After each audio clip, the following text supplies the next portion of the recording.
Hi viewers, welcome to our channel. OG movie అభిమానులు ఆకలి తీర్చిన ఓజీ అని చెప్పుకోవాలి.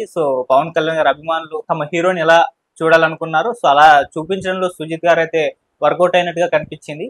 మరి ఏంటి ఓజీ మూవీ, మరి ఫస్ట్ డే కలెక్షన్స్ ఏ విధంగా ఉండబోతున్నాయి, ఇప్పటి వరకు మరి ఫీడ్బ్యాక్ ఈ సినిమాకి సంబంధించి అన్ని వర్గాల నుంచి ఏ విధంగా వస్తుంది, దీని గురించే కంప్లీట్ ఒకసారి డిస్కస్ చేద్దాం.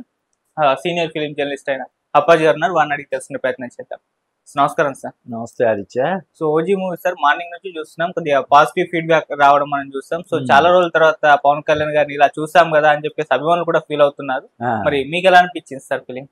కాదు అంటే నాతో పాటు నువ్వు కూడా సినిమా చూసావు కదా, నీకు ఎలా అనిపించింది? అంటే ఒక యువతరం ప్రతినిధిగా నీకు ఎలా అనిపించింది చెప్పు. నాకు మాత్రం బాగా నచ్చింది సార్. ఎందుకంటే పవన్ కళ్యాణ్ గారిని చాలా రోజుల తర్వాత ఇలా చూడటం, మళ్ళీ ఆయన రీమేకులు తీశారు కదా, అవి ఆశించినంత స్థాయి విజయాన్ని అందించకపోవడం, ఏదో మిస్ అయిందని అనిపించింది. ఇన్ని ఫిలిమ్స్ హరిహర వీరమల్లు మినహాయిస్తే Bheemla Naik remake, Vakeel Saab remake, bro కూడా రీమేక్. కాబట్టి ఇది డెఫినెట్ గా కొంత ఫ్రెష్ గా అనిపించింది, చాలా కొత్తగా అనిపించింది. అలా సినిమా ఎంగేజ్ చేసింది. నువ్వు ఇందాక ఇంట్రడక్షన్ లో చెప్పినట్టు సుజిత్ ఆ విషయంలో పవన్ కళ్యాణ్ ని అద్భుతంగా ప్రజెంట్ చేయడంలో మాత్రం 100% విజయం సాధించాడు. అవును. అయితే కథా కథనాల విషయంలోనే ఇంకొంచెం శ్రద్ధ తీసుకుని ఉంటే బాగుండదని ఒక విమర్శ అనేది ఒకటి మనకు వినిపిస్తుంది. నాకు కూడా అదే అనిపించింది. ఇంకొకటి ఏంటంటే ఈ సినిమాలో హింస మరీ ఎక్కువగా ఉండడం, అదొకటి డెఫినెట్ గా వసూళ్ల మీద ప్రభావం చూపించే ఇది. ఎందుకంటే ఇప్పుడు ఒక ఫ్యామిలీలో చాలా మంది పవన్ కళ్యాణ్ సినిమాలు ఫ్యామిలీ చూడడానికి ఇంట్రెస్ట్ చూపిస్తుంటారు. ఇప్పుడు నువ్వు ఏ సర్టిఫికేట్ సినిమా అవడం వల్ల పిల్లలు చూడకూడదు కాబట్టి, ఇప్పుడు 16 ఏళ్ళలో 17 ఏళ్ళలో పర్మిట్ ఉంటుంది కదా, లిమిట్ ఉంటుంది కదా, అది దాటితే తప్ప లోపలికి అనుమతించకూడదు. కాబట్టి ఆ లోపు పిల్లల్ని లోపలికి తీసుకెళ్ళకూడదనే ఒక నిబంధన ఖచ్చితంగా ఈ సినిమా వసూళ్ల మీద ఎంతో కొంత ప్రభావం చూపిస్తుంది. ఆ విషయంలో జాగ్రత్తలు తీసుకుని ఉంటే ఇంకా బాగుండేదని కూడా నాకు అనిపించింది. ఓకే, సో కంప్లీట్ గా అదొకటే నెగిటివ్ పాయింట్ ఉందా ఇంకా సినిమాకి సంబంధించి? అదే అంటే ఎప్పుడు కూడా ఈ మేకింగ్ వాల్యూస్, ప్రొడక్షన్ వాల్యూస్, లేకపోతే మరోటి సినిమాటోగ్రఫీ, ఇవన్నీ ఎంత గొప్పగా ఉన్నా కూడా కథా కథనాలు ఆసక్తికరంగా ఉంటేనే సినిమా విజయం సాధిస్తుంది. అంటే ఒక సినిమా విజయాన్ని శాసించేవి కథా కథనాలే. అందులోనే ఎక్కువ కంప్లైంట్ మనకి వినిపిస్తుంది. అయితే ఫ్యాన్స్ వరకు అది ఫుల్ ఫీస్ట్. ఎందుకంటే పవన్ కళ్యాణ్ లుక్స్ కానీ, పవన్ కళ్యాణ్ పర్ఫార్మెన్స్ కానీ, ఆ ఎలివేషన్ సీన్స్ కానీ, ముఖ్యంగా పోలీస్ స్టేషన్ సీన్ అసలు మామూలుగా లేదు కదా. అటువంటి సీన్స్ చాలా ఉన్నాయి. ఇంకా చెప్పాలంటే పవన్ కళ్యాణ్ ప్రతి సీన్ కూడా అది ఇంట్రడక్షన్ సీన్ లాగా తీసాడు. ఇంకా తమన్నా అయితే వేరే విహారం చేశాడు కదా. అసలు ఒక రేంజ్ లో, అంటే ఇప్పుడు సోషల్ మీడియాలో ఎక్కువ వైరల్ అవుతుంది ఈ సినిమాకి పవన్ కళ్యాణ్ ఒక హీరో అయితే తమన్నా ఇంకో హీరో అని చెప్పి. అంటే తెర ముందు పవన్ కళ్యాణ్ హీరో అయితే తెర వెనకాల తమన్నా హీరో లాగా ఈ సినిమాకి అద్భుతంగా ఉంది. దానికి తగ్గట్టుగా నిజంగా సన్నివేశాల్లో కూడా ఇంకొంచెం బలంగా ఉంటే అంతే కదా, సీన్ లో డెప్త్ ఉంటేనే కదా ఆర్ఆర్ ఎలివేట్ అయ్యేది. అయినప్పటికి కూడా తమను 100% న్యాయం చేశాడు.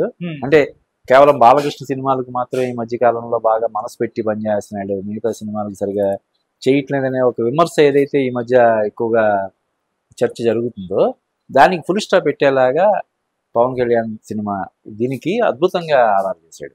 ఇంకోటి ఇంకా ఏంటంటే ఒక్క హరిహర వీరమల్లు మినహాయిస్తే ఇందాక మనం చెప్పుకున్న సినిమాలన్నిటికీ తమనే మ్యూజిక్ కదా. భీమ్లా నాయక్ కానీ, వకీల్ సాబ్ కానీ, బ్రో కానీ, వీటన్నిటికీ తనే చేశాడు. ఈ సినిమాకి కూడా తను పూర్తి న్యాయం చేశాడని మనం చెప్పచ్చు. సరే, డైరెక్టర్ సుజిత్ గారి గురించి ఒకసారి మాట్లాడుకుందాం. తన 10 ఏళ్ల జర్నీలో చేసింది 3 సినిమాలే.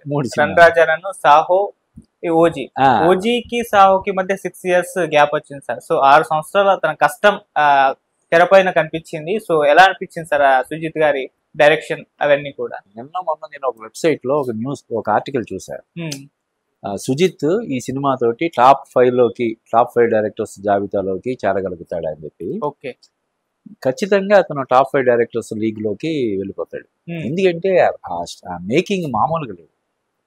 అతని విజన్ ఒక రేంజ్ లో ఉంది. ఆ ప్రజెంటేషన్ కానీ ఇవన్నీ కూడా, అంటే వాటిని తెరకెక్కించడం ఎంత ఎక్స్పీరియన్స్డ్ సినిమాటోగ్రాఫర్స్, ఎంత స్కిల్డ్ టెక్నీషియన్స్ అది ఉన్నా కూడా డైరెక్టర్ విజన్నే కదా వాళ్ళు ఫాలో అయ్యేది.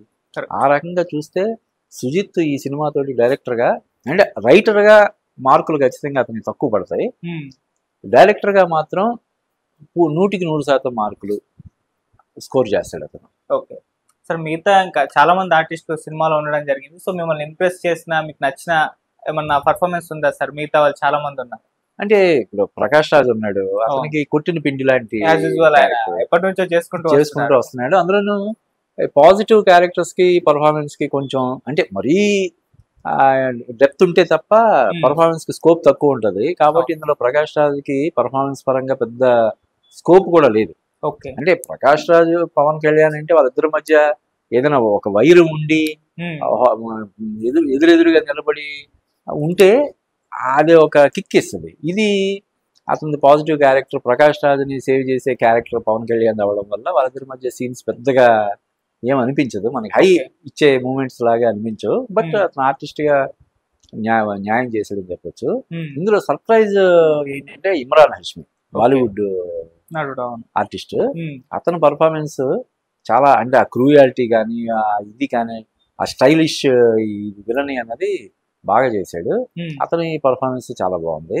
ఇంకా మిగతా వాళ్ళు మనకి అర్జున్ దాస్ అని ఇలా కొంతమంది ఉన్నారు, వాళ్ళందరూ కూడా వాళ్ళ పాత్రల పరిధి మేరకు బాగా నటించారని చెప్పొచ్చు. అలాగే శ్రీయారెడ్డి పవన్ కళ్యాణ్ కూడా చెప్పాడు నెక్స్ట్ సినిమాల్లో కూడా మీతో కలిసి నటించాలని ఉంది. వాళ్ళిద్దరు నిజానికి కాంబినేషన్ సీన్స్ ఏం లేనట్టున్నాయి, ఏదో ఒకటో రెండో ఉన్నాయి తప్ప పెద్దగా కాంబినేషన్ సీన్స్ ఏం లేవు, ఎక్కువ లెంగ్త్ ఉన్నది.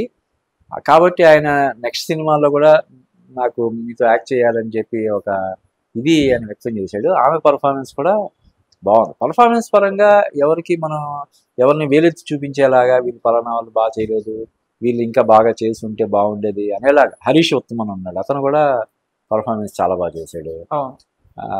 ఓకే, పర్ఫార్మెన్స్ పరంగా అందరూ కూడా వాళ్ళ దీనికి పూర్తి న్యాయం చేశారు. అలాగే టెక్నీషియన్స్ కూడా, అది ఎడిటర్ కావచ్చు, మ్యూజిక్ డైరెక్టర్ కావచ్చు, విజువల్ ఎఫెక్ట్స్ కావచ్చు, ఇవన్నీ కూడా పూర్తి న్యాయం చేశారు. ముఖ్యంగా హరిహర వీరమల్లుకు సంబంధించి ప్రధానంగా వినబడినటువంటి విమర్శ ఏంటంటే ఈ గ్రాఫిక్స్ చాలా పూర్ స్టాండర్డ్స్ లో ఉన్నాయని చెప్పి, ఆ విధంగా కూడా శ్రద్ధ తీసుకున్నారు. అవి సినిమా